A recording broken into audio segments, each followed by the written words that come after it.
ఈ పునరుద్ధానపు ఆరాధనకు చేరి వచ్చిన దేవుని ప్రియులైన మీ అందరికీ మన ప్రభువును రక్షకుడైన యేసుక్రీస్తు నామములో నా హృదయపూర్వకమైన వందనాలు. అందరికీ వందనాలు, స్తోత్రాలు. దేవుడు తన మహిమగల సియోనులో నుంచి తన మహిమగల ప్రత్యక్షత గల వాక్కులను దేవుడు మన కొరకై పరిశుద్ధాత్ముని సహాయం ద్వారా మాటలాడునుగాక. ఆమెన్. పరిశుద్ధ గ్రంథమైన బైబిల్ నుండి నిర్గమకాండము 19వ అధ్యాయము. దయచేసి బైబిల్ గ్రంథాన్ని తెరిచి చూడండి. దేవుడు మనతో మాట్లాడుతున్నప్పుడు శ్రద్ధగా దేవుని మాటలు ఆలకించండి. నిర్గమకాండము 19వ అధ్యాయము మొదటి వాక్య భాగాన్ని నేను చదువుతున్నాను, గమనించండి. ఇజ్రాయేలీలు ఐగుప్తు దేశము నుండి బయలుదేరిన 3వ నెలలో, వారు బయలుదేరిన నాడే 3వ నెల ఆరంభ దినమందే వారు సీనాయి అరణ్యమునకు వచ్చిరి. దేవునికి మహిమ కలుగునుగాక.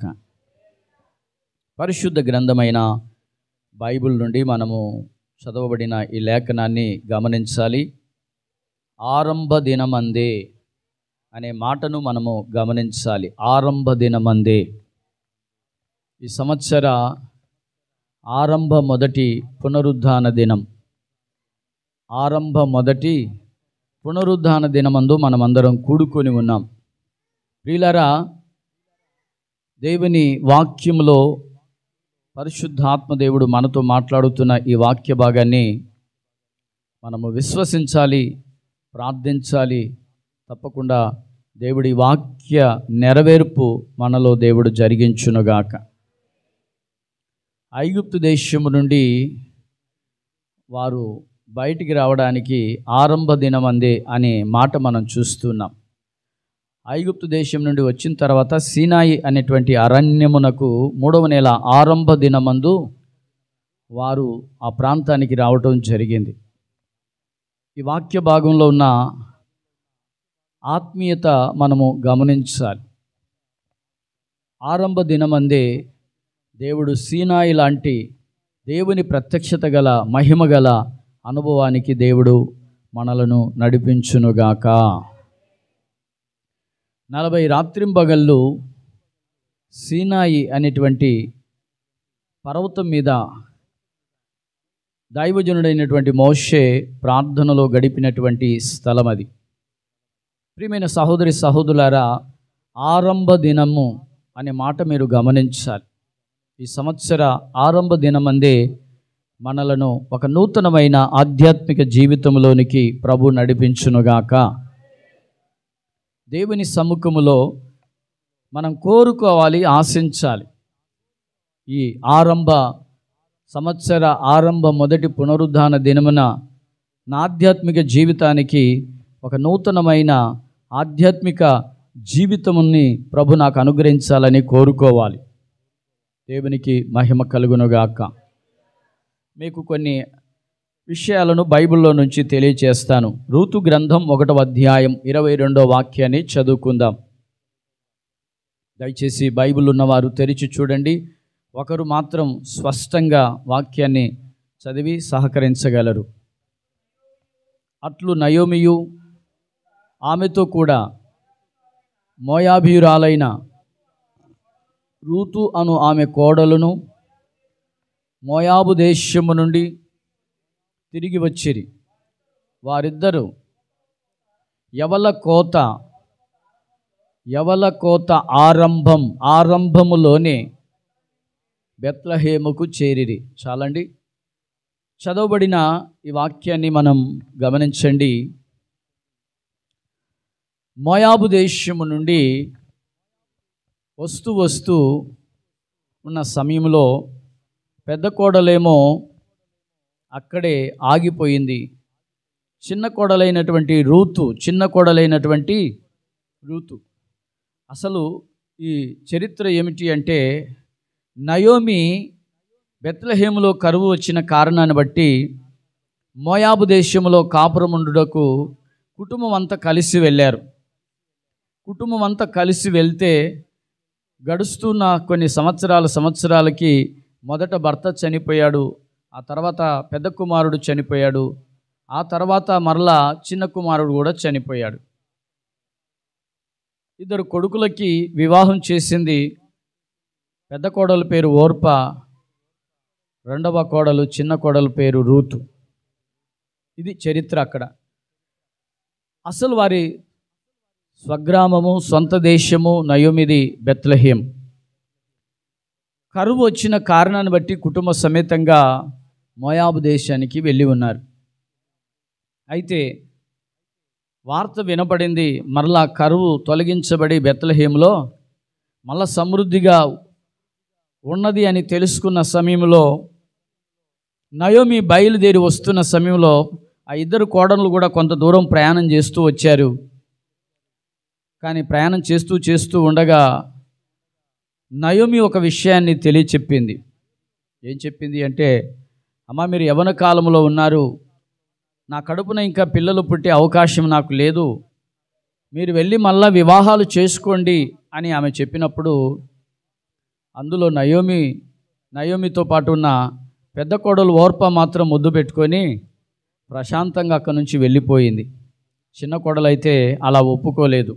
దేవునికి మహిమ కలుగునుగాక.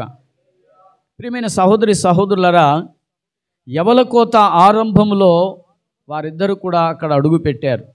యవల కోత ఆరంభము అంటే ధాన్యం చేతికొచ్చిన సమయం. అది ధాన్యం బాగా పండి చేతికొచ్చిన సమయం. ఏ సమయంలో బెత్లెహేంకి చేరారో చూడండి. ప్రియమైన సహోదరి సహోదరులారా, నేను కూడా మీకు ప్రవచనాత్మకంగా ఒక వాక్యాన్ని తెలియచేస్తున్నాను. ఈ సంవత్సర ఆరంభ మొదటి పునరుద్ధానపు వేళ మీ జీవితములో యవల కోత మీకు ఆరంభమగునుగాక. గట్టిగా విశ్వసించి ఆమేన్ చెప్పండి. యవల కోత ఆరంభం. మీరు ఈ బెత్లెహేములో చేరి ఉన్నారని విశ్వసించాలి. బెత్లెహేము అనగా రొట్టెల ఇల్లు. బెత్లెహేము అనగా రొట్టెల ఇల్లు, సమృద్ధి గల చోటు, ఉపదేశం గల చోటు, సమృద్ధి దీవెన గల చోటు. ప్రియమైన సహోదరి సహోదరులారా, ఆధ్యాత్మిక జీవితంలో మీకు నా దేవుడు కరువును తొలగించునుగాక. భౌతికంగా దేవుడు మీకు కరువు తొలగించునుగాక. సమృద్ధిగా మీ చేతికి దేవుడు దీవెన ఇచ్చునుగాక. ఆమెన్. యవల కోత అనగా చేతికి సమృద్ధిగా వచ్చిన పంట, అప్పుడే కోసుకొని తీసుకునే పంట. ఇంక లేటు లేదు, ఆలస్యం లేదు. నేను అంటున్నాను, దీవెన పొందడానికి మీకు ఆలస్యం లేదు. ఈ మొదటి పునరుద్ధానపు వేళ మీరు దీవెన పొందుకుందురుగాక, మేలులు పొందుకుందురుగాక, మెండైన దీవెనలు మీకు నా దేవుడు అనుగ్రహించునుగాక. ప్రియమైన సహోదరి సహోదరులారా, ఈరోజు దేవుడు మాట్లాడుతున్నాడు. నేను గడిచిన రాత్రి ఈరోజు ప్రభు సన్నిధిలో వర్తమానం తెలియచేయడానికి నేను ఆలోచిస్తూ వచ్చాను. ప్రభువా, నీ పిల్లలకు, సంఘానికి ఏ వర్తమానం అవసరం అని ప్రభు సన్నిధిలో నేను ఆలోచిస్తున్న సమయంలో దేవుడి వాక్య భాగాన్ని తెలియచేశాడు. ఈ సంవత్సరం ఆరంభానికి కావలసిన మాటలు దేవుడు మన కొరకై సిద్ధపరిచాడు. ఈ నెల మొదటి పునరుద్ధాన ఆరంభమే దేవుడు మనకు సమృద్ధి దీవెన ఇచ్చునుగాక, సమృద్ధి దీవెనలతో నింపునుగాక, తృప్తిపరచబడిన దీవెన మనకు దేవుడు అనుగ్రహించునుగాక. బైబిల్లో చూస్తూ ఉంటాం వారి జీవిత చరిత్ర. వారంట తిని తృప్తి పొంది మిగిల్చే అన్నట. తిని తృప్తి పొంది మిగిల్చిన ఆశీర్వాదాన్ని వాళ్ళ జీవితంలో చూస్తున్నాం. నేను అంటున్నాను, మీరు విశ్వసించండి. ప్రభు సన్నిధిలో విశ్వసించిన వారికి దేవుడంట దానిని సమృద్ధి దీవెనగా దేవుడు మార్చబోతున్నాడు. ఆమేన్. మనం విశ్వసించే ఆ హృదయంలో మనం కలిగి ఉండాలి. అందుకే కొన్నిసార్లు యేసయ్య అంటాడు, మీరు ఆవగింజంత విశ్వాసం కలిగి ఉండండి, కొండను కూడా చూచి అది పడద్రోయబడునుగా కానీ చెప్పండి, అది పడిపోతుంది అంటాడు. దేవునికి స్తోత్రం. ఏమండి, కొండను చూచి, కొండ అంటే కొండ లాంటి సమస్యలు. రోజు 100 సార్లు మీరు పలకండి కొండను చూసి. అప్పే కొండ అయి ఉండవచ్చు, అప్పే కొండ అయి ఉండవచ్చు. స్తోత్రం చెప్పండి. అప్పే ఏమై ఉండొచ్చు? అప్పే కొండ అయి ఉండొచ్చు. దానితో మీరు రోజు మాట్లాడండి, అప్పు అనే కొండ నా నుండి తొలగిపోవునుగాక, అప్పనే కొండ నా నుంచి తొలగిపోవునుగాక, అప్పనే కొండ నా నుంచి తొలగిపోవునుగాక.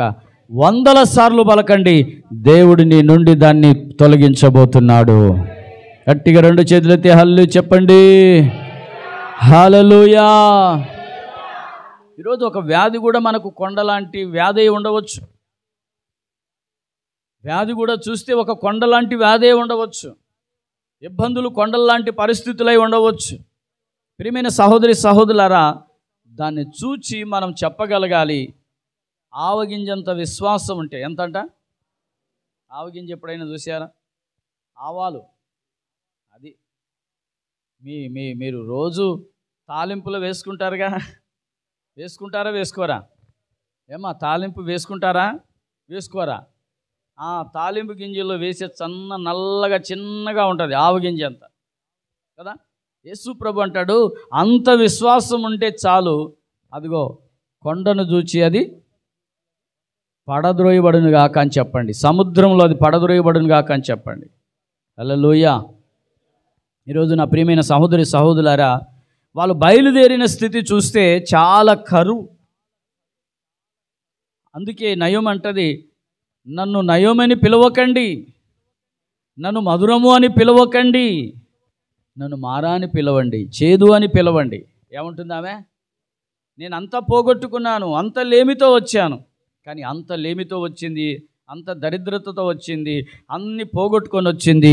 కానీ బెత్లెహేములో అడుగుపెట్టిన ఆరంభమే దేవుడు ఆమె జీవితంలో తిని తృప్తి పొంది మిగిలి ఆశీర్వాదం దేవుడిచ్చి ఉన్నాడు. గట్టిగా 2 చేతులు హల్లెలూయా చెప్పండి. ఈరోజు ఒకవేళ ఈ ఆరాధనలో చేదైన స్థితిలో అడుగుపెట్టి ఉండవచ్చు, మారాలాంటి పరిస్థితుల మధ్యలో నలిగి ఉండవచ్చు, కరువు లాంటి కొరల్లో చిక్కుకొని ఉండవచ్చు, నెమ్మది లేక ఉండి ఉండవచ్చు, ప్రశాంతత లేక ఉండి ఉండవచ్చు, అన్ని పోగొట్టుకున్న స్థితిలో ఉండి ఉండవచ్చు. కానీ నువ్వు విశ్వసించు, ఈ ఆరంభం పునరుద్ధానపు వేళ, ఈ క్రొత్త సంవత్సరం ఆరంభపు మొదటి పునరుద్ధానపు వేళ నా దేవుడు మిమ్ములను ఆ బెత్లెహేములో చేర్చునుగాక. హల్లెలూయా. ప్రియమైన సహోదరి సహోదరులారా, వాళ్ళ చరిత్ర చూస్తే చాలా దీవెనకరంగా దేవుడు మార్చేశాడు. ఎంత ఆశీర్వాదకరంగా మార్చాడో తెలుసా? పొలానికి ఓనర్ అయ్యేటట్లుగా చేశాడు రూతు గారిని. స్తోత్రం చెప్పండి. ఏమైపోయింది? ఎక్కడో పరిగె ఎరుకునే మనిషిగా అడుగుపెట్టింది. ఎక్కడ అడుగుపెట్టింది? అమ్మ కోసుకున్న తర్వాత, కోసుకొని మిగిలిపోయిన తర్వాత ఆమె కొరకు మిగిల్చండి అని చెప్పాడు బోయజ్ గారు. ఎవరు మన పొలంలో వచ్చారయ్యా, ఎవరో అడుగు పెట్టారని తెలియజేస్తే చెప్పాడు, ఇదిగో ఆమె ఎడల కటాక్షం ఉంచండి, కాస్త ఆమె కొరకు విడిచిపెట్టండి, ఆమె పరిగె ఏరుకుంటుందని చెప్పాడు. ప్రియమైన సహోదరి సహోదరులారా, ఎక్కడో వెనుక పరిగె ఏరుకునే మనిషిని పొలానికి దేవుడు ఒక అధికారిగా, ఓనర్గా నా దేవుడు మార్చేశాడు. గట్టిగా చెప్పండి. ఎంత నిస్సాయ స్థితిలో అడుగుపెట్టిందో తెలుసా?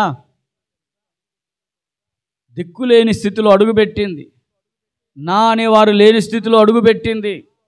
ఒకసారి గమనించండి, ఆ చరిత్రని ఆలోచిస్తే ఆశ్చర్యం వేస్తుంది. ఎక్కడో మోయాబు దేశం నుండి వచ్చిన రూతు ఏమండి, ఆమె బెత్లెహేముకు చెందినది కాదు, ఆ దేశానికి చెందినది కాదు, నా అనే వాళ్ళు ఉన్న ప్రాంతమేమీ కాదు, బంధువులు ఉన్న ప్రాంతమేమీ కాదు, రక్తం పంచుకున్న వాళ్ళు ఉన్న ప్రాంతమేమీ కాదు. కానీ అలాంటి ప్రదేశంలో ఆమెను దేవుడు ఆశీర్వదించడానికి కారణం ఏంటో తెలుసా? యవల కోత ఆరంభములోనే బెత్లెహేములో అడుగుపెట్టింది. గట్టిగా చెప్పండి.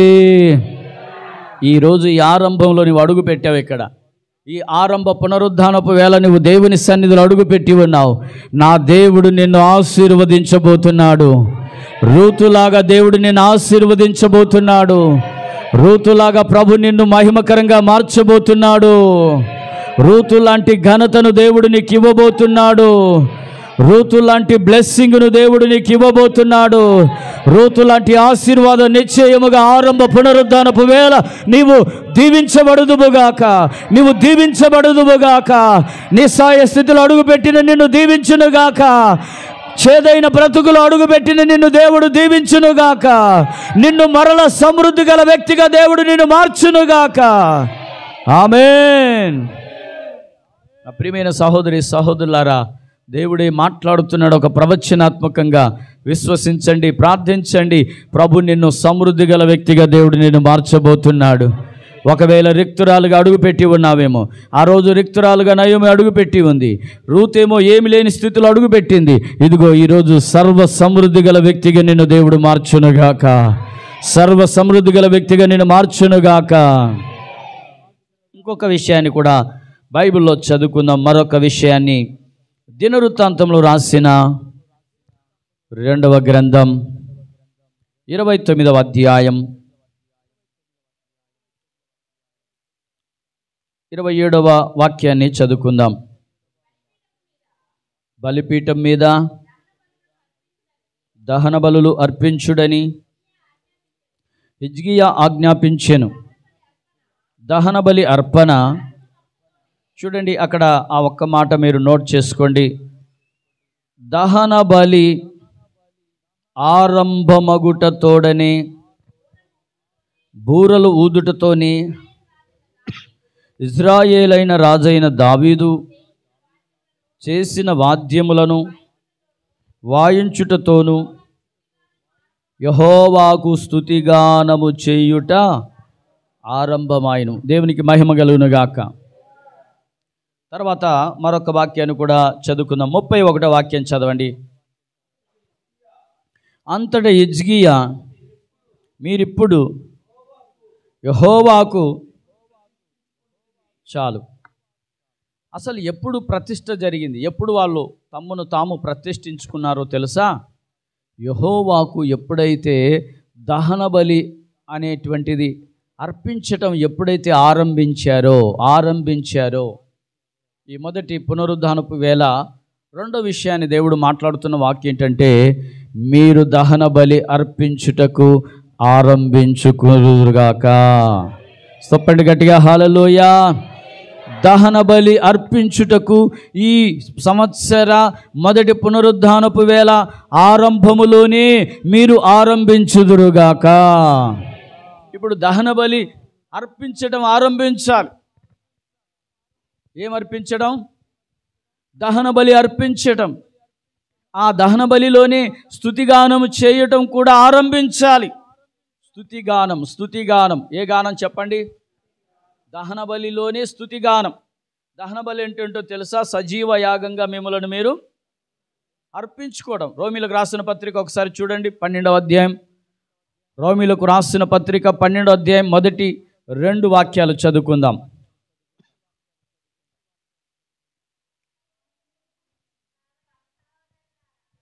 కాబట్టి సహోదరులారా, పరిశుద్ధమును దేవునికి అనుకూలమునైన సజీవ యాగముగా మీ శరీరములను ఆయనకు సమర్పించుకొనుడని దేవుని వాత్సల్యమును బట్టి.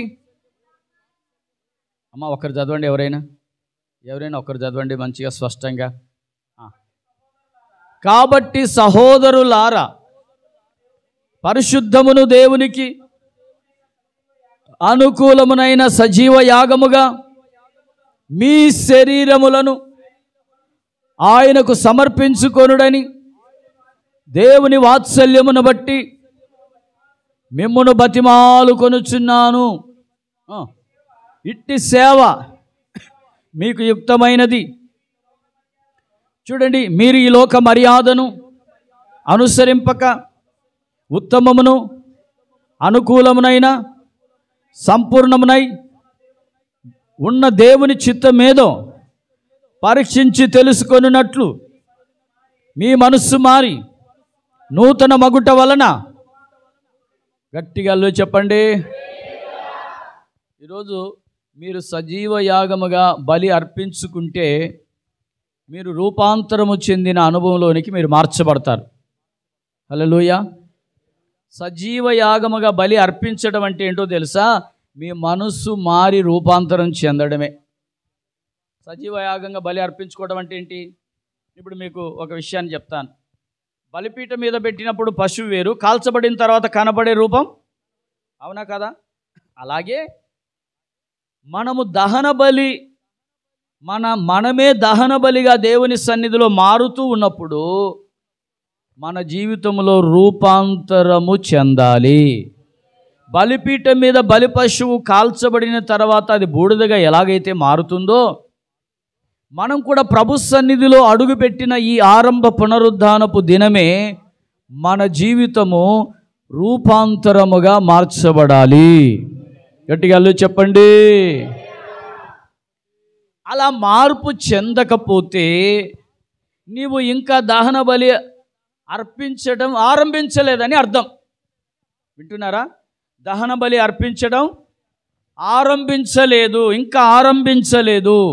ప్రియమైన సహోదరి సహోదరులారా, ఎప్పుడైతే నువ్వు దహన బలి అర్పించడం ఆరంభిస్తావో, ఆ దహన బలిలోనే స్తుతిగానం చేయటం ఎప్పుడైతే ఆరంభిస్తావో, అప్పుడే నిన్ను నీవు దేవునికి ప్రతిష్ఠ చేసుకొనగలవు. హల్లెలూయా. నేను ఒక విషయాన్ని చెప్తాను, వినండి. స్తుతిగానము చేయుట, బూరలు ఊదుట అనేది యెహోషువ కాలంలో, యెహోషువ నడిపిస్తున్న కాలంలో జరిగిన ఒక కార్యం ఉంది. ఎప్పుడైతే బూరలు ఊదుటకు ఆరంభించారో, స్తుతిగానము చేయటం ఎప్పుడైతే ఆరంభించారో, యెరికో గోడలు కూల్చబడిపోయినవి. దేవునికి స్తోత్రం. ఆ యెరికో గోడలు కూలడానికి ప్రబలమైన కారణం ఏమిటో తెలుసా?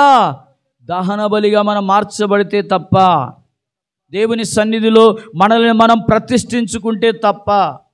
అక్కడ రాయబడిన మాట అదే. హిజ్కియా అంటాడు, ఇప్పుడు మిమ్మును మీరు ప్రతిష్ఠించుకున్నారు అంటాడు. ఏమన్నారు చూడండి, ఆ మాట చదవండి ఒకసారి. ప్రతిష్ఠించుకొంటిరి కదా, కొనలేదనే. చదవండి ఒకసారి ఆ మాట. దినవృత్తాంతం రాసిన 2వ గ్రంథం 29వ అధ్యాయం 31వ వాక్యం. అంతటా హిజ్కియా మీరిప్పుడు ఎప్పుడంట? ఇప్పుడు. స్తోత్రం చెప్పండి. మీరిప్పుడు ఏం కావాలి? ఈ సంవత్సర పునరుద్ధాన ఆరంభ దినమందు ఇప్పుడు ఈ ఆరంభ దినమ అందే ఇప్పుడు మీరు ప్రతిష్ఠించుకుందురుగాక. గట్టిగా చెప్పండి. హల్లెలూయా. ఈ శరీరం బూడిదగా మారిపోవాలి. ఈ శరీరం ఎలా మారిపోవాలి? ఒక బలి పశువు కాల్చబడి బూడిదగా ఎలాగైతే మారిపోతుందో, బూడిదగా మారిపోయిన ఆ యొక్క పశువులో ఆ పశువు రంగు ఎక్కడైనా కనపడుతుందా? పశువు యొక్క మాంసం ఎక్కడైనా కనపడుతుందా? వాసన ఎక్కడైనా కనపడుతుందా? చెప్పండి గట్టిగా హల్లెలూయా. దాని వాసన ఎక్కడైనా కనపడుతుందా? బ్యాడ్ స్మెల్ ఏమైనా వస్తుందా? అది దహించబడిన తర్వాత, కాల్చబడిన తర్వాత వెళ్ళి చూస్తే బూడిద. ఆ బూడిద ఎలా ఉంటుంది? దేవునికి స్తోత్రం చెప్పండి. హల్లెలూయా.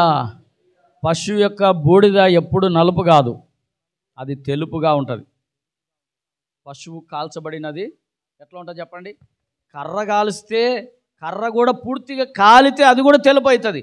సగం గాలి సగం కాలకపోతే ఎలా ఉంటుంది? అది మీరు కూడా సగం గాలి సగం కాలితే నల్లగా ఉంటారు. నల్లగా అంటే ఏంటి అర్థం? చీకటి. నలుపు అంటే పాపానికి సాదృశ్యం. సగం గాలి సగం గానులంతా కూడా పాపానికి సంబంధులే. స్తోత్రం చెప్పండి. మీరు ఒకవేళ సగం గాలి సగం కాల్చబడి సగం కాలకుండా ఉన్నారేమో, నాకు తెలియదు. కొంతమంది సగమే కాలుతూ ఉంటారు. సగం కాలింది ఏముంటుంది? బొగ్గే కనపడుతుంది. అవన్నీ మనోహరణకు ఉపయోగపడతాయి. గట్టి 2 చెల్లిది అల్లు చెప్పండి. సంతోషంగా 2 చెల్లిది గట్టి అల్లు చెప్పండి. అవునండి, వంటల్లో మా వాళ్ళు వంటలు వండారు. అవి ఇంకా పూర్తి గాలింది ఏదో బుడిద ఉంటుంది. ఇంకా సంఘాలని బొగ్గులు ఉన్నాయి, అట్టే ఉన్నాయి. ఆ బొగ్గులన్నీ ఒక సంచికి తీసుకున్నాడు. దేవునికి స్తోత్రం చెప్పండి. ఈరోజు మనము పూర్తిగా చెప్పండి, పూర్తి కాలకపోతే ఎలా ఉంటారు? పెన్నేం చూసారు ఎప్పుడైనా? నల్లగా ఉంటాయి. బొగ్గు ఎట్లా ఉంటుంది చెప్పండి? మనుషులు నల్లగా కాదు, మీరు నలుపుల మనుషులు కాదు నేను చెప్పేది. గట్టిగా అల్లు చెప్పండి. భౌతిక రూపాన్ని గురించి నేను మాట్లాడట్లేదు. దేవునికి స్తోత్రం. గట్టిగా అల్లు చెప్పండి. హల్లెలూయా. మీరు ఎప్పుడైతే దేవుని సన్నిధిలో సజీవ యాగంగా అర్పించుకుంటారో, సీతాకొక చిలుక గొంగలి పురుగుగా ఉన్న పురుగు సీతాకొక చిలుకగా మారుతుందా లేదా? మనం కూడా మారాలి, మందిరంలో మారాలి. ఇంకా పాత ఆలోచనలు, పాత బుద్ధులు, పాత స్వభావాలు, పాత లక్షణాలు, ఇంకా పాత సంబంధమైనవి, ఇంకా అసూయలు, ఇంకా ద్వేషములు, ఇంకా పగలు, ఇంకా కలహాలు, ఇవన్నీ కూడా మారిపోవాలి. ఒకరినొకరు తిట్టుకోవడం, ఒకరినొకరు అనుకోవటం, ఒకరినొకరు దుమ్మెత్తి పోసుకోవడం. హల్లెలూయా చెప్పండి. బాగా దుమ్మెత్తి పోస్తున్నారు అయితే మీరు, అందుకే గట్టిగా హల్లెలూయా చెప్తున్నారుగా. వింటున్నారా ప్రియులారా? ఇవన్నీ మనం మానుకోవాలి, ఇవన్నీ మనం మానుకోవాలి. మన జీవితమే మారిపోవాలి, మన స్వభావమే మారిపోవాలి. ఈ క్రొత్త సంవత్సరం పాత సంవత్సరం లాగా ఉండకూడదు, పాత సంవత్సరం లాగా బ్రతకకూడదు, పాత సంవత్సరం లాగా మన జీవితం ఉండకూడదు. ఈ కొత్త సంవత్సరం, ఈ ఆరంభ పునరుద్ధాన దినమే మనమందరము దేవుని సన్నిధిలో బూడిదగా మారుదుముగాక. బలి పశువు దగ్గర, బలిపీఠం దగ్గర బూడిదగానంట. ఆ బూడిదనంట ఎత్తి ఎక్కడ తీసుకుపోతారు? పాల్యము వెలుపలికి తీసుకెళ్తారంట. ఆ బూడిదని ఎక్కడ తీసుకెళ్తారమ్మా? నేను ఇంకో రకంగా చెప్తాను. ఒకవేళ ఆ బూడిదగా మారింది, ఒకవేళ గాలి వచ్చిందనుకోండి, ఆ బూడిద ఏమవుతుంది? ఎగిరిపోతుంది. నేనేమంటాను, గాలి వచ్చిందనే దానికి ప్రభు వస్తే, ఒకవేళ ప్రభు వస్తే మనం బూడిదగా మారిన వాళ్ళందరం కూడా ఎత్తబడిపోతాం. గట్టిగా చెప్పండి హల్లెలూయా. ఒకవేళ బూడిదగా మారకుండా బొగ్గుగా ఉంటే, ఎంత గాలి వచ్చిన బొగ్గు లెగదు. ఎందుకు లేస్తుంది? బొగ్గు కదా అది. గట్టిగా చెప్పండి. మరి మీరు బొగ్గుగా ఉన్నారా, బూడిదగా ఉన్నారా? ఒకసారి ఆలోచించండి. ఇంకా బొగ్గుగా ఉన్నారు అంటే మీలో ఇంకా లోక సంబంధమైన కార్యాలు చావలేదని అర్థం. ఇంకా పాప సంబంధమైన కార్యాలు చావలేదని, పాప సంబంధమైన లోక సంబంధమైన కోరికలు, ఆలోచనలు మీలో ఇంకా చావలేదు. శరీర సంబంధమైన ఆలోచనలు, తలంపులు ఇంకా మీలో చావలేదు. అవన్నీ చచ్చిపోతే కానీ మీరందరూ బూడిదగా మారినట్లే. స్తోత్రం. ఒకవేళ ప్రభు వస్తే మీరందరూ ఎత్తబడిపోతారు. ఒకవేళ ఈ క్రొత్త సంవత్సరమే, ఈ 2025 సంవత్సరమే ఒకవేళ ఇప్పుడే వస్తే మీరందరూ ఎత్తబడిపోతారు. దేవునికి స్తోత్రం చెప్పండి. మనం అన్నీ మానేయాలి. మందు మానేయాలి, సిగరెట్ మానేయాలి. అప్పుడప్పుడు కొంతమంది మందు తాగుతూ ఉంటారు. అప్పుడప్పుడు ఏం తాగుతూ ఉంటారు? మందు తాగుతూ ఉంటారు. నేను కూడా చిన్నప్పుడు కళ్ళు తాగా, మరి ఇప్పుడు కళ్ళు తాగాలని అనిపించలేదుగా నాకు. స్తోత్రం చెప్పండి. దాని మీద అసలు నాకు ఆలోచనే లేదు. దేవునికి స్తోత్రం చెప్పండి. గట్టిగా చెప్పండి, సంతోషంగా చెప్పండి. అసలు ఆ మందు ఎట్టుంటుందో కూడా నాకు దరికి కూడా అర్థం కాదు. ఇప్పటి వరకు ఆ మందు అంటేనే మాకు చికాకు. ఏమండి వింటున్నారా? ఈరోజు మందు తాగుతూ ఉన్నారు. మరి ఏ మందు ఆ మందులో నాకు అర్థం కాదు. ఏమన్నా ఎక్కుతుందా? నిస్సా ఎక్కిద్దా? స్తోత్రం చెప్పండి. తాగేవాళ్ళు చెప్పండి. లేరా? ఎవరు లేరా? సజీవంగా మారారు అందరూ. మారేమన్న వాళ్ళందరూ గట్టిగా చెప్పండి. వేస్తున్నారు అప్పుడప్పుడు. అందుకే గట్టిగా పురుషులు ఎవరు అల్లు చెప్పట్లే. చూసారా? గట్టిగా అల్లు చెప్పండి. అసలు ఈరోజు మనం లోక సంబంధమైనవన్నీ ఏం కావాలి? నేను 10th క్లాస్ చదివేటప్పుడు మా ఫ్రెండ్స్ తెలియకుండానే సిగరెట్లు తాగు అని ఇచ్చారు. అదేమంటారు, దాన్ని ఏమంటారు? యాసిక్ ఉండేది అప్పుడు. యాసిక్ అని వచ్చేది మా చిన్న వయసులో. ఏమంటారు దాన్ని? యాసిక్. అది నల్లగా వచ్చేది ఒక బొమ్మ వచ్చేది. అది వేసుకున్న ఒకరోజు వేసుకుంటే కళ్ళు తిరుగుతున్నట్టుగా. హల్లెలూయా, స్తోత్రం చెప్పండి. ఇక అదే లాస్ట్. అమ్మో నాకు వద్దయ్యా ఇవన్నీ, నాకు మీరు ఏదన్నా వేసుకోండి, మీరు ఏమన్నా తినండి, కానీ నాకు మాత్రం గొట్టాలు కొనియండి. ఏం గొట్టాలు? ఇక్కడేం గొట్టాలు అంటారు, మాకెళ్ళేమో సొంగలు అంటారు. ఏమంటారమ్మా? నాకు సొంగలు కొని ఏమనేమని. వాళ్ళు ఏమన్నా కొనుక్కొని నాకు మాత్రం సొంగలు కొనిచ్చేవాళ్ళు. స్తోత్రం చెప్పండి, గట్టిగా చెప్పండి. మరి ఒకవేళ పొలానికి వెళ్తే, ఎద్దులు మేపడానికి వెళ్తే మా ప్రాంతంలో ఎక్కువ ఈత కళ్ళ చెట్లు ఉండేవి. ఏముండేవి చెప్పాలి? ఈత కళ్ళ చెట్లు ఉండేవి అనమాట. ఇక పైన ఉండేవి అనమాట. ఒక రాయి వేసేది. ఏమేసేది? రాయి వేస్తే రంధ్రం పడేది. స్తోత్రం చెప్పండి. అది మందు కళ్ళు కాదులేండి, మంచి కళ్ళు. గట్టిగా అల్లు చెప్పండి. ఇప్పుడేం కళ్ళు వస్తుంది? అంతా మందు కళ్ళే. ఏం కళ్ళు? మందు కళ్ళు. ఏమంటే ఆడోళ్ళు పోస్తూ ఉంటే తాగుతూ ఉంటారు. తెలంగాణలో దోషులు బట్టి తాగేస్తూ ఉంటారు, ఆడోళ్ళు పోస్తూ ఉంటారు, తాగుతూ ఉంటారు. ఇంక ఆడబడతారో తెలియదు, ఎక్కడ కింద పడతారో కూడా తెలియదు. దేవునికి స్తోత్రం చెప్పండి. గట్టిగా అల్లు చెప్పండి. హల్లెలూయా. మనమందరం ఎలా మారిపోవాలి? బూడిదగా మారిపోవాలి. స్తోత్రం చెప్పండి అమ్మా. బూడిదగా మారిపోవాలి. కైనీలు మానేయాలి, అన్నీ మానేయాలి, గుట్కాలు మానేయాలి. ఏమంటే పని చేయడానికి ఒక ఆయన వచ్చాడు, అన్నీ మానేసిన గారు ఏం అలవాట్లేదు అంటాడు. సైలెంట్గా నన్ను సాటుకి వెళ్ళిపోయి చేతులు వేసుకొని వచ్చి నోట్లు వేసుకుంటాడు. నేను చూస్తే అరుస్తానేమో అని. దేవునికి స్తోత్రం చెప్పండి. తర్వాత చెప్పాను, నువ్వు నిజంగా చెప్పు, దేవుని మందిరానికి వెళ్తావా లేదా, సరిగ్గా ప్రభు నమ్ముకున్నావా లేదా అంటే, అయ్యగారు మా ఆయామ మాత్రం నమ్ముకుంది, మా ఆయామ అయితే మంచి ప్రార్థనా పరురాలు, నేనే కొద్దిగా అటు ఇటు ఉన్నాను అంటున్నాడు ఆయన. అటు ఇటు ఎందుకుండేది, మారు, తొందరగా మారు అన్న. దేవునికి స్తోత్రం చెప్పండి. మరి అటు ఇటు వాళ్ళు ఉన్నారు ఇక్కడ. అటు ఇటు వాళ్ళు ఉంటే ఇంకా మీ ఇష్టం, చప్పట్లే. గట్టిగా అల్లు చెప్పండి. అటు ఇటు భక్తి చేయకండి. అటు ఇటు భక్తి చేస్తే ఎలా మారిపోతాం మనం?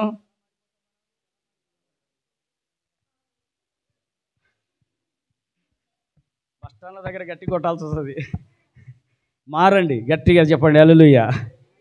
మీరందరు గట్టిగా మారాలి. స్తోత్రం చెప్పండి. రెండు చెల్లెది గట్టిగా హల్లెలూయా చెప్పండి. మార్చబడతారా లేదా? మారండి, గట్టి తీర్మానం చేసుకోండి. సహవాసాలు తెంచుకోండి. మందు తాగే వాళ్ళ సహవాసాలు తెంచుకోండి. సహవాసాలు తెంచుకోకపోతే మీరు కూడా తాగాల్సి వస్తుంది. ఏమండి, నేను అన్నీ తెంచుకొని వచ్చే సేవకి. దేవునికి స్తోత్రం చెప్పండి. బంధువులు, ఎందువుల్ని, రక్త సంబంధికుల్ని అందరినీ కూడా, ఊరిని, గ్రామాన్ని. ఏమండి, నాకు కూడా చదువుకునేటప్పుడు చాలామంది ఫ్రెండ్షిప్ ఉన్నారు, కానీ ఏ ఒక్క ఫ్రెండ్షిప్ దగ్గరికి వెళ్ళను, ఏ ఒక్క స్నేహితుల దగ్గరికి వెళ్ళను. ఒకవేళ వెళ్తే నేను పరిచర్య దగ్గరికే వెళ్ళి వస్తాను. ఒక స్నేహితుడు మారారు, చిన్నప్పుడు గుత్తి గుత్తి అనేవాళ్ళం అనమాట. ఎందుకంటే తలకాయ గుత్తిలాగా ఉండేదనమాట. గట్టిగా వెళ్ళి చెప్పండి. ఆ గుత్తి మాత్రం ఇప్పుడు విష్ణాపురం మందిరంలో ఉన్నాడు. దేవునికి మహిమ కలుగును గాక. గట్టిగా వెళ్ళి చెప్పండి. స్తోత్రం చెప్పండి. ఒక్క స్నేహితుడు మాత్రం మారి మందిరంలో ఉన్నాడు. ఇంక ఎవరి దగ్గరికి నేను వెళ్ళనండి. ఈరోజు రకరకాల వాళ్ళు ఉంటారు, కానీ మనం ప్రభువుతో మనం ఏమయ్యాం? నిబంధన చేసుకున్నాం. ఈ లోకం వద్దని నిబంధన చేసుకున్నాం. లోకాశలు అన్నిటికీ తెంచుకొని వచ్చాం మనం ప్రభులోకి. ఇక స్నేహితులు, ఫ్రెండ్షిప్ ఎవరు లేరు. దేవునికి స్తోత్రం చెప్పండి. నీకు స్నేహితుడు ఎవరైనా ఉన్నారు అంటే నిజమైన స్నేహితుడు యేసయ్య ఒక్కడే. విడువని స్నేహితుడు ఆయన. గట్టిగా చెప్పండి. ఏమండి, నా స్నేహితుడు అండి, ఆ మాత్రం వెళ్ళకపోతే ఎలా అంటే, ఆ స్నేహితుడు ఎలా వెళ్తే అలా వెళ్తావు, కానీ నిజమైన స్నేహితుడు నిన్ను పరలోకానికి తీసుకెళ్తాడు. విడువని స్నేహితుడు నిన్ను పరలోకానికి నడిపిస్తాడు. ఈ లోక స్నేహితులు నరకానికి తీసుకొని వెళ్తారు. ఈ లోక స్నేహితుల మాట, ఎవరి మాట మనము వినకూడదు. అన్నీ తెంచుకోవాలి. యేసయ్యనే ముఖ్యం మనకి. స్తోత్రం. ఈరోజు స్నేహితులు కూడా ఎందరో ఉండి ఉండవచ్చు. ఆ స్నేహితులు నమ్మకమైన స్నేహితులా చెప్పలేము. ఎందుకంటే దేవుడే చెప్పాడు, ఏ మనిషి హృదయం ఎలా ఉంటుందో తెలియదు. హృదయం అన్నిటికంటే మోసకరమైనది, అది ఘోరమైన వ్యాధి గలది. నీ పక్కనే ఉంటాడు, కానీ నీకు మోసం చేస్తూనే ఉంటాడు. నమ్మిన స్నేహితుడు. నేను చిన్నప్పుడు మందిరానికి వెళ్ళేటప్పుడు ఒక పిల్లని బాగా ప్రేమించేవాడిని. నేను కూడా చిన్న పిల్లనే లేండి. వాడంటే నేనంటే వాడు ఎంత ఇష్టమో.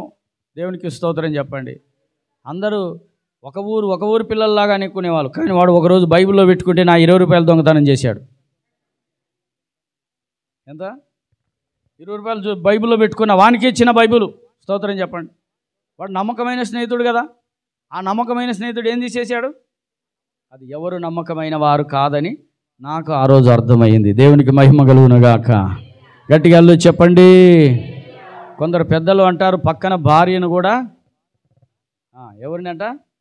పెద్దలు అన్న మాట చెప్తున్నా, నేనన్న మాట కాదులేండి. గట్టిగా రెండు చెల్లిదళ్ళు చెప్పండి హల్లెలూయా. అంటే ఎవరిని నమ్మాలి? యేసయ్య ఒక్కడే నమ్మకమైన వాడు, నిజమైన వాడు, నీకు న్యాయం చేసి నిన్ను ఆశీర్వదించగలిగిన దేవుడు. ప్రియమైన సహోదరి సహోదరులారా, దేవుని సముఖములో నీవు దహన బలిగా మారిపోవాలి. ఎలా మారిపోవాలి? దహన బలిగా మారిపోవాలి, బూడిదగా మారిపోవాలి. నువ్వు స్తుతిగానం చేయుట మారిపోవాలి. ఏ స్తుతిగానము దేవునికి అంగీకారమైనది తెలుసా? నీవు దహన బలిగా మార్చబడితేనే నీ స్తుతిగానం దేవునికి అది అంగీకారమైనది. ఆ స్తుతిగానము ద్వారానే దేవుడు ఆసీనుడై దిగి రాబోతున్నాడు. దేవుడు ఆసీనుడై దిగి వచ్చి నీ పక్షాన నిలిచి దేవుడు యుద్ధము చేయబోతున్నాడు. నీ పక్షాన దేవుడు కార్యం చేయబోతున్నాడు. నీ పక్షాన యెరికో గోడలను కూల్చబోతున్నాడు. నీకు విరోధముగా రూపించబడిన ఆయుధాన్ని దేవుడు నిర్మూలన చేయబోతున్నాడు.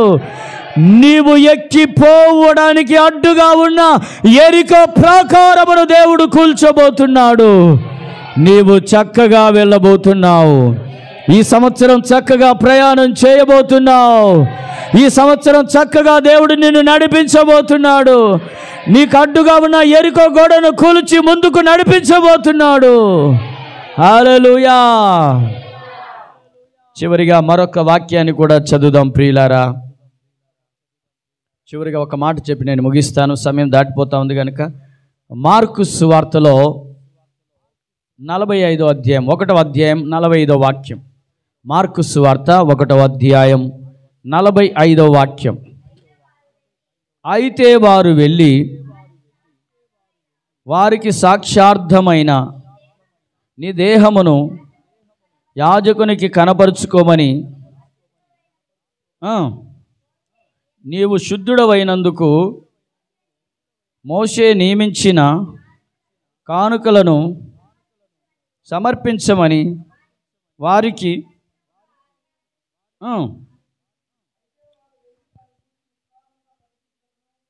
ఆ సంగతి ప్రచురము చేయుటకు చాలు. దేవునికి మహిమ కలుగును గాక. ఆ సంగతిని, ఏ సంగతిని మీకు చెప్తాను వినండి. గలిలయ ప్రాంతంలో ప్రభువైన యేసుక్రీస్తు అనేక అద్భుతాలు ఆశ్చర్యకార్యాలు చేస్తూ ఉన్న సమయం అన్నమాట. అనేకులు దయ్యపు శక్తుల చేత పీడించబడుతున్నప్పుడు, దీర్ఘకాల వ్యాధిగ్రస్తులుగా యేసయ్య దగ్గరకు వచ్చినప్పుడు స్వస్థపరుస్తూ ఉన్నాడు. ఆ సమయంలో ఒక కుష్ఠరోగి చెప్పండి, ఒక కుష్ఠరోగి యేసయ్య దగ్గర మోకాళ్ళ మీదకి వచ్చాడు. ఒక కుష్ఠరోగి మోకాళ్ళ మీద ఉండి, నీకు ఇష్టమైతే నన్ను శుద్ధినిగా చేయగలవు అని దేవుని వేడుకున్నాడంట. చూడండి ఆ వాక్యాన్ని ఒకసారి. 41వ వాక్యం. ఒక కుష్ఠరోగి ఆయన యొద్దకు వచ్చి ఆయన ఎదుట మోకాళ్ళుని, నీకిష్టమైతే నన్ను శుద్ధినిగా చేయుమని ఆయనతో చెప్పి ఆయనను వేడుకొనగా, ఆయన కనికరపడి చెయ్యి చాపి వానిని ముట్టి, నాకిష్టమే, నీవు శుద్ధుడవు కమ్మని వారితో చెప్పెను. వెంటనే కుష్ఠరోగము వానిని విడిచెను గనక వాడు శుద్ధుడైన. దేవునికి స్తోత్రం చెప్పండి గట్టిగా హల్లెలూయా. ఒక కుష్ఠరోగి దేవుని యొద్దకు వచ్చిన విధానాన్ని చూడండి. ఒక కుష్ఠరోగి దేవుని యొద్దకు వచ్చిన విధానాన్ని. ప్రియమైన సహోదరి సహోదరులారా, ఆయన యొద్దకు వచ్చి వెంటనే ఎలా మోకాళ్ళుని, మోకాళ్ళుని, దేవునికి స్తోత్రం, మోకాళ్ళుని దేవుణ్ణి అంట వేడుకుంటున్నాడు. ఏం చేస్తున్నాడండి? వేడుకుంటున్నాడు. ఆయన సన్నిధిలో వేడుకుంటున్నాడు. అయ్యా, నీకు ఇష్టమైతే నన్ను శుద్ధినిగా చేయగలవయ్యా, నీకు ఇష్టమైతేనే. దేవునికి స్తోత్రం చెప్పండి గట్టిగా హల్లెలూయా. అది ఆ పదంలో ఒకసారి నాకు ఆశ్చర్యం వేసింది. ఎవరైనా నీకు ఇష్టమైతే అంటారా? ఆ పదం ఎవరైనా వాడగలరా? చెప్పండి. దేవునికి మహిమ కలుగును గాక. ఆయన అంటాడు, అయ్యా నీకిష్టమైతే కదా, నీకిష్టమైతే. మీరు ఆ మాట పలకగలరా? నీకిష్టమైతే నన్ను బాగు చేయయ్యా, నీకిష్టమైతే నా సమస్యల నుంచి విడిపించయ్యా అనగలరా? ఆ మాట అనగలరా? స్తోత్రం చెప్పండి. ఈరోజు దేవుని సన్నిధిలో మీరు అలాగూ పలకగలిగితే దేవుడు మీ పక్షాన గొప్ప కార్యము చేయబోతున్నాడు. హల్లెలూయా. కొందరు అంటారు, నువ్వు దేవుడివి కదా, నువ్వెందుకు బాగు చేయలేవు, నువ్వెందుకు కార్యం చేయలేవు కదా. ఈ కుష్ఠరోగి అలా అన్నాడా? నువ్వు దేవుడు కదయ్యా, నువ్వు బాగు చేసేవాడు కదా, నువ్వు స్వస్థతలు చేసేవాడు కదా, బాగు చేసేవాడు కదా, అద్భుతాలు చేసే వ్యక్తివి కదా. ఆ మాట ఏం పలకలేదు. అయ్యా మోకాళ్ళ మీదకి వచ్చాడు. ఎలా వచ్చాడండి? మన వాళ్ళు మోకాళ్ళ మీదకి రాగలరా? మోకాళ్ళ మీద ఉండగలరా? ఇప్పటికీ చాలామంది మోకాళ్ళ మీదకి రాలేకపోతున్నారు. ఏం రాలేకపోతున్నారు? అయిపోయింది, పని అంతా అయిపోయింది. స్తోత్రం చెప్పండి. మోకాళ్ళ గుజ్జంతా అరిగిపోయింది మీకు. పని చేసి చేసి ఇంకెక్కడ మోకాళ్ళ మీదకి వస్తారు? గట్టిగా అల్లు చెప్పండి. మరి కుష్ఠరోగి, ఒక రోగి మోకాళ్ళ మీదకి ఎలా వచ్చాడు? నాకు అదే ఆశ్చర్యం వేస్తుంది. రోగి కదా అయ్యా అంటే మోకాళ్ళ మీద ఉండడానికి తను ఎంత త్యాగం చేసి ఉండాలి. హల్లెలూయా. బాగోలేని వ్యక్తి మోకాళ్ళ మీదకి వచ్చాడంటే ఎంత త్యాగం ఉండాలి? మోకాళ్ళ మీద పడి, మోకాళ్ళ మీద ఉండి, అయ్యా నీకు ఇష్టమైతే నన్ను శుద్ధునిగా చేయాలి. ఆయన అంట కనికర పడ్డాడంట. ఏ విషయంలో కనికర పడ్డాడో తెలుసా? నేను అంటాను, ఆయన ఆ వ్యాధిలో ఉండి కూడా, ఆ బలహీనతలో ఉండి కూడా ఆయన మోకాళ్ళ మీద ఉండి, అయ్యా నీకు ఇష్టమైతే అన్నాడు చూడు. ఆ విషయంలో దేవుడు కనికరపడి తనను శుద్ధిగా చేశాడంట. స్తోత్రం చెప్పండి. దేవునికి మహిమ కలుగును గాక. మనం బాగోలేకపోతే మంచంలోనే పడుకొని ప్రార్థన చేస్తాం. అయ్యగారు రావను, అయ్యగారు రాండి, అయ్యగారు మంచంలో పడి ఉన్నా. హల్లెలూయా.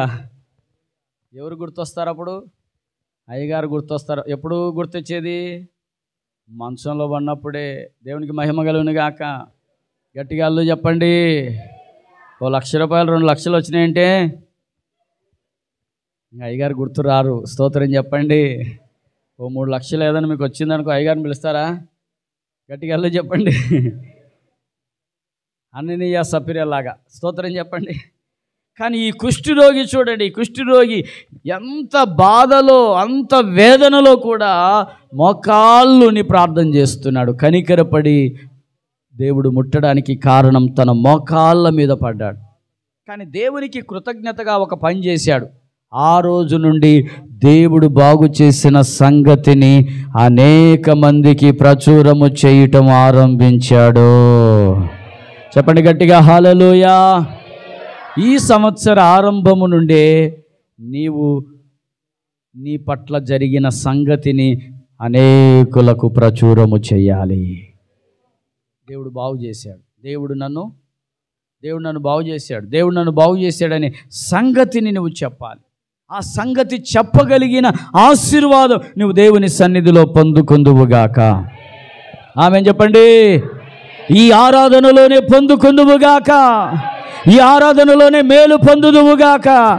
ఈ ఆరాధనలోనే దేవుడు గొప్ప కార్యము చేయునుగాక. హల్లెలూయా. నేను మొన్న కొండలరావు మీటింగ్కి వెళ్ళానండి.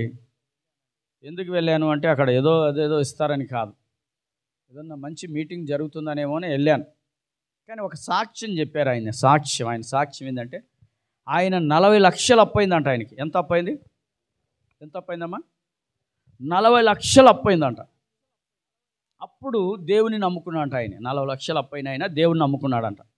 అప్పుడే కొత్తగా దేవుని నమ్ముకున్నాడంట. ఇప్పుడు ఆయనకి 40 లక్షలు అప్పైన ఆయన ఇప్పుడు 40 ఇండస్ట్రీస్లు కట్టే ఆశీర్వాదం దేవుడు ఇచ్చాడు. అల్లు చెప్పండి. ఎంత అప్పైన ఆయన? ఇప్పుడు ఆయనకి నాయకులు అధికారులు ఆయన దగ్గరకు వస్తున్నారు. అంటే ఈరోజు చూడండి, ఒక సామాన్యమైన వ్యక్తిని, వాళ్ళ నాన్నగారు ఏదో వ్యవసాయం గేదెలు అమ్ముకునే వ్యక్తి అంట. చింతపండు వ్యాపారం ఏమో, చింతపండు అంకులు అంతేనా? గేదెల వ్యాపారం, చిన్న వ్యాపారం చేసుకునేవాడంట. ఈరోజు అనేక రాష్ట్రాల్లో, ఈ భారతదేశంలో రాష్ట్రాల్లో అన్నిట్లో కలిపి 40 ఇండస్ట్రీస్లు ఉన్నాయట ఆయనకి. ఈరోజు ఎంత ఒక సామాన్యమైన వ్యక్తిని ఎంతగా దేవుడు ఆశీర్వదించాడో చూడండి. నేను ఎందుకు ఒక ఎగ్జాంపుల్ చెప్తున్నా మీకు. ఇది 40 లక్షల అప్పైనైనా ఈరోజు 40 ఇండస్ట్రీస్లకు దేవుడు ఆశీర్వదించాడంటే ఆలోచించండి. కారణం ఏంటో తెలుసా? ఇప్పటికీ ఆయన ఎక్కువగా స్తుతిగానం చేసే ఒక టీమును పెట్టుకున్నాడు ఆయన. స్తోత్రం. ఆ ఆరాధకులని కొందరిని ఆయన ఏర్పరచుకున్నాడు. వాళ్ళకి కొంతమందికి జీతాలు ఇచ్చి, కొంతమంది కొన్ని కుటుంబాలకు పోషించి, ఈరోజు ఆయన ఒక్కొక్క కుటుంబానికి 1000 రూపాయలు ఇస్తున్నాడు. హల్లెలూయా. నేనేమంటానంటే, ఒక సామాన్యమైన వ్యక్తిని దేవుడు ఆశీర్వదించితే మనల్ని కూడా దేవుడు ఎందుకు ఆశీర్వదించకూడదు? హల్లెలూయా చెప్పండి. నేను కూడా అదే అనుకున్నా. ఆయన నమ్మిన దేవుడు ఒకడే కదా, మనం నమ్మిన దేవుడు కూడా. మరి ఆయన ఆశీర్వదించిన దేవుడు మనల్ని ఎందుకు దేవుడు ఆశీర్వదించాడు? హల్లెలూయా. ఈరోజు మనం కూడా కొన్ని మన తలంపుల్లోకి కొన్ని ఆలోచనలు రావాలి. దేవుడు తనను ఆశీర్వదించితే మనల్ని ఎందుకు ఆశీర్వదించకూడదు? ఇప్పుడు ఆయన 40 ఇండస్ట్రీస్లు ఉన్నా, ఎంత ఉన్నా, ఆయన మందిరంలో బోర్లబడి సాగిలపడి ఒక అరగంట సేపు లేవడంట. ఆయన అర్థమవుతుందా? మందిరంలో బోర్లబడి ఒక అరగంట సేపు అలాగే బోర్లు అట్లాగే దేవుని వేడుకుంటాడంట. ఎంత తగ్గింపో చూడండి. ఎంత తగ్గించుకొని ప్రభు దగ్గర మనం పడితే అంతగా ప్రభు మనల్ని చెప్పండి హెచ్చిస్తూనే ఉంటాడు. మన కాడ 2-3 లక్షలు ఉంటే ఇంకా చెప్పండి అంత. కానీ ఆయనకు అది లేదండి. స్తోత్రం చెప్పండి. ఆయనకు అది లేదు. నేను చూశానండి. సేవకులు అంటే ఎంత గౌరవం ఆయనకి, ఎంత ప్రేమనో. దేవునికి స్తోత్రం చెప్పండి. గట్టిగా అల్లో చెప్పండి. దేవుడు మనల్ని కూడా అట్లా ఆశీర్వదించాలండి. ఎస్, దేవుడు మనల్ని, మన పరిచర్యను కూడా ప్రభు అలాగూ ఆశీర్వదించునుగాక. దేవుడు మిమ్మల్ని కూడా అలాగూ ఆశీర్వదించునుగాక. హల్లెలూయా. ఎస్, మనం ఆశీర్వదించబడాలి. దేవునికి స్తుతిగానం చేయాలి. దేవుని పాదాల దగ్గర సాగిలపడడం నేర్చుకోవాలి. ఈరోజు దేవుని దగ్గర సాగిలపడాలండి. గంటలు తరబడి సాగిలపడాలి. ఈరోజు నా ప్రియమైన సహోదరి సహోదరులారా, ఈరోజు దేవుని సముఖంలో దహన బలిగా మారి స్తుతిగానం చేయటం ఆరంభిస్తే దేవుడు మనకున్న సమస్యలన్నిటిని తొలగించి దేవుడు మనల్ని ఆశీర్వాదకరమైన మార్గంలోకి తీసుకొని వెళ్ళబోతున్నాడు. అది మనం తెలుసుకోవాలి. కొద్దిగా ఉంటే చాలు, మనం ఎక్కడికో వెళ్ళిపోతాం. అమ్మా ఎక్కడెక్కడికో వెళ్ళిపోతాం, దేశాలు దాటిపోతాం, అప్పుడే ప్రధానిలాగా మారిపోతాం. స్తోత్రం చెప్పండి.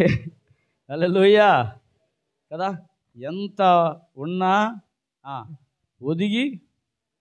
ఒదిగి ఉండేవారిని దేవుడు ఎప్పుడు హెచ్చిస్తూనే ఉంటాడు.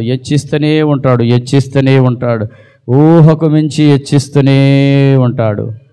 హల్లెలూయా. ఈరోజు మనల్ని దేవుడు ఆశీర్వదించాలి. అనేక మందికి సహాయం చేసే చేతులుగా ఇవి మారిపోవాలి. హల్లెలూయా. అక్కడికి పాస్టర్లు వస్తారు. ఎంతమంది వస్తారో తెలుసా? విజయరత్నం గారు చెప్పాలి. ఎంతమంది ఉంటారయ్యా? వెళ్ళలేదా? 1000 మందో ఎంతమందో ఉంటారేమో. ఇంతకు 1000 మందో ఎంతమంది ఉంటారో తెలియదు. కానీ నేను దాన్ని మైనస్గా చెప్పట్లేదు. కానీ అంతమంది పాస్టర్లకు కూడా ఆయన జీతాలు కాదు, ఏదో కొద్దిగా సహకరిస్తూ కానుకలాగా ఇస్తున్నాడు ఆయన. దేవునికి స్తోత్రం చెప్పండి. గట్టిగా అల్లు చెప్పండి. కారణం ఏమిటి అంటే దేవుడు ఇచ్చే చేతులుగా ఆయనని మార్చేశారు. మన చేతులు కూడా దేవుడు ఇచ్చే చేతులుగా మార్చునుగాక. చేతి గట్టిగా అల్లు చెప్పాలి. ఇచ్చే చేతులుగా దేవుడు మార్చాలి. ఇచ్చే చేతులుగా దేవుడు మార్చాలి. హల్లెలూయా. ఇచ్చే చేతులుగా మారదామా? తీసుకునే చేతులుగా మారదామా? నా దేవా నా చెయ్యిని ఇచ్చే చేతిగా మార్చుదువుగాకను. నా దేవా నా చెయ్యిని ఇచ్చే చేతిగా మార్చుదువుగాక. నా దేవా నా చెయ్యిని ఇచ్చే చేతిగా మార్చుదువుగాక.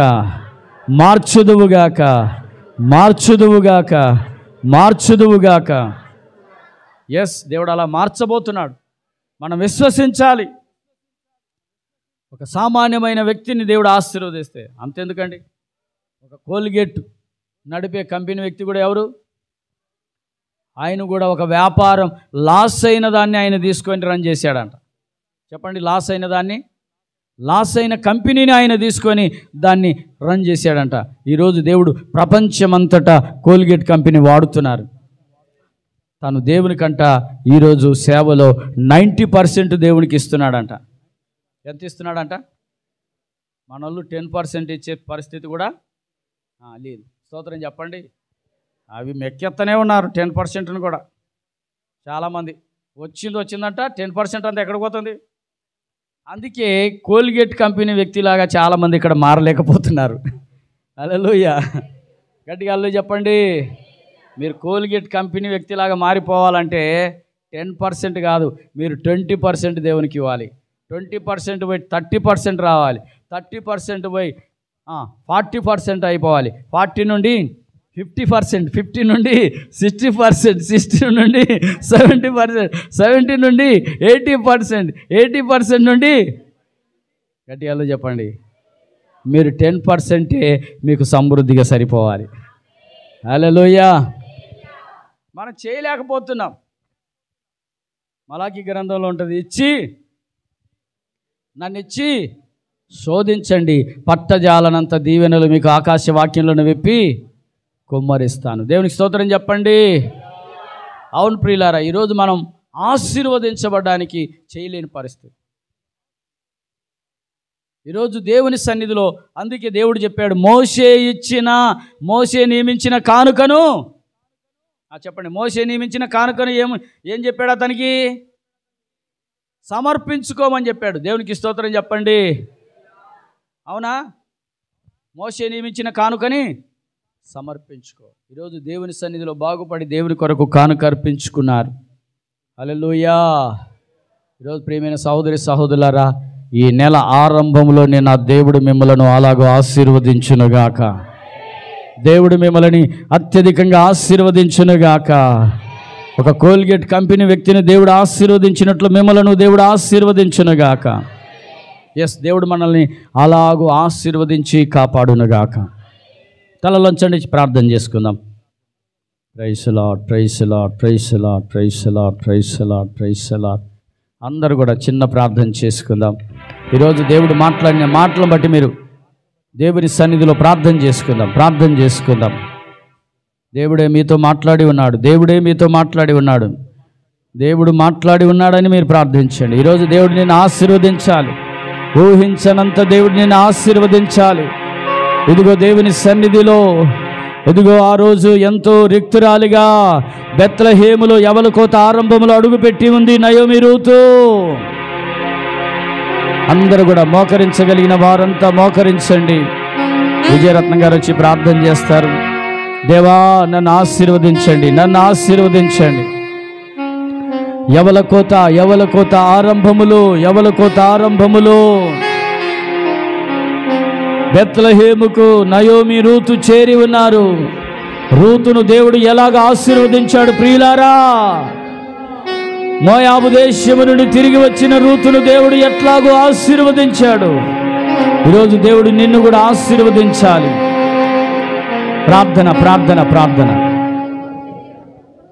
ప్రార్థన. సర్వకృపానిధికి మా ప్రియ ప్రభు, మీ పరిశుద్ధ నామమును వందనాలు చెల్లిస్తున్నాం. ఈ పునరుత్థాన దినమందు ప్రభువా, మీరు మాతో మాట్లాడినందుకు మీకు వందనాలు చెల్లిస్తున్నాం. ఆరంభములోనే తండ్రి నీ స్తోత్రము నాయన, మేము ఎలాగో ప్రభు మీ సన్నిధిలో జీవించాలో మీరు మాకు నేర్పించినందుకు మీకు వందనాలు చెల్లిస్తున్నాం. ఈ ఆరంభ ఆరాధన ప్రభు మీరు ఎంతగానో ఆస్వాదించినందుకు మీకు వందనాలు చెల్లిస్తున్నాం. ప్రభు, ఆ సమృద్ధి అయినటువంటి నాయన దీవెన మాకు దయచేయమని ప్రార్థన చేస్తున్నాం. ఇదిగో ప్రభు, దీన స్థితిలో ఉన్నటువంటి తండ్రి నయోమి కుటుంబమును, ప్రభు రూతు కుటుంబాన్ని తండ్రి మీరు బహుగా వర్ధిల్లింప చేసినందుకు వందనాలు. ప్రభు, వారు తండ్రి నీ స్తోత్రము యావల కోతనైన ఆరంభములో ప్రభు నీ స్తోత్రము అయా బెత్లెహేమునకు తిరిగి వచ్చడం ద్వారా వారు దీవించబడ్డట్టుగా మీ లేఖనంలో మేము చూడగలుగుతున్నాం. అదే రీతిగా తండ్రి నీ స్తోత్రము నాయన రాజైనటువంటి హిజ్కియా కూడా తండ్రి తన యొక్క నాయన నీ స్తోత్రము నాయన ఆ దినచర్యల్లో ప్రభు ఆరంభంలోనే ప్రభు ఆ దేవాలయమును శుద్ధి చేసి అయా నీ స్తోత్రము నాయన, ఆయా నీ స్తోత్రము తండ్రి ఆరాధన ప్రభు నాయన ఎలాగో ఆరంభించాడు నాయన మేము నేర్చుకోగలిగాం. అదే రీతిగా తండ్రి నీ స్తోత్రము నాయన మా స్తుతిగానములతో నిన్ను స్తుతించుటకు మీ సహాయము దయచేయమని ప్రార్థన చేస్తున్నాం. దేవాని స్తోత్రము తండ్రి. అయా మీ యొక్క సువార్త పరిచర్యలో ప్రారంభములో కూడా తండ్రి మీ వద్దకు వచ్చినటువంటి రోగులను ప్రభువా మీరు కనికరపడి వారి మీద దయ చూపి తండ్రి నీ స్తోత్రము అని స్వస్థపరిచిన విధానమును బట్టి మీకు వందనాలు చెల్లిస్తున్నాం. కుష్ఠరోగి అయినటువంటి తండ్రి ఆ వ్యక్తిని ప్రభువా మీరు సమర్పించినటువంటి అయా స్వస్థపరిచిన విధానాన్ని బట్టి నేను మీకు వందనాలు చెల్లిస్తున్నాం. అదే రీతిగా తండ్రి నీ స్తోత్రము నాయన మా జీవితాలను కూడా ప్రభు మీకు అర్పించుకోవటానికి సజీవేగముగా మా శరీరములను ప్రభు మా దేహములను మీకు సమర్పించడానికి అయా నీ స్తోత్రము నాయన అర్పణలుగా అర్పించుకోవటానికి మీరు సహాయం చేయండి. కూడి వచ్చిన బిడ్డలందరినీ దీవించండి, ఆస్వాదించండి. ముఖ్యముగా ప్రభుని స్తోత్రము ఆరంభ ఆరాధన ప్రభుని స్తోత్రము నాయన మీరు ఎంతగానో తండ్రి ఆస్వాదించినందుకు మీకు వందనాలు చెల్లిస్తున్నాం. మీ రాకడ కొరకు నాయన మేమందరము ఎత్తబడేటువంటి బిడ్డలుగా కన్నురెప్పపాటులో తండ్రి మార్పు చెంది మహిమతో నాయన ప్రవేశించడానికి మీ కృపను గ్రహించండి. ముఖ్యముగా తండ్రి నీ దాసుని బలపరచండి, వాడుకొనండి, మహిమ పొందండి. అనేక విషయాలు నాయన మీ దాసునికి తండ్రి మీరు మీ నోట ఉంచి అయా నీ స్తోత్రము నాయన ఆ మాటలు వర్షించడానికి మీ సహాయం చేయండి, మహిమ పొందండి. యేసు దివ్యనామములో అడుగుచున్నాము తండ్రి. మన తండ్రి అయిన దేవుని ప్రేమ, మన ప్రభు అయిన యేసుక్రీస్తు కృప, పరిశుద్ధాత్మ యొక్క సన్నిధి సహవాసము సకల పరిశుద్ధులకు ఈ సంవత్సరం ఆరంభ పునరుద్ధానపు ఆరాధనలో పాలు పొందిన వారందరికీ ప్రభు ఆరంభపు పునరుద్ధానము నుండే సమృద్ధి గలవారిగా దేవుడు మార్చుటకు సదాకాలం తోడయుండి నడిపించునుగాక. ఆమేన్, ఆమేన్.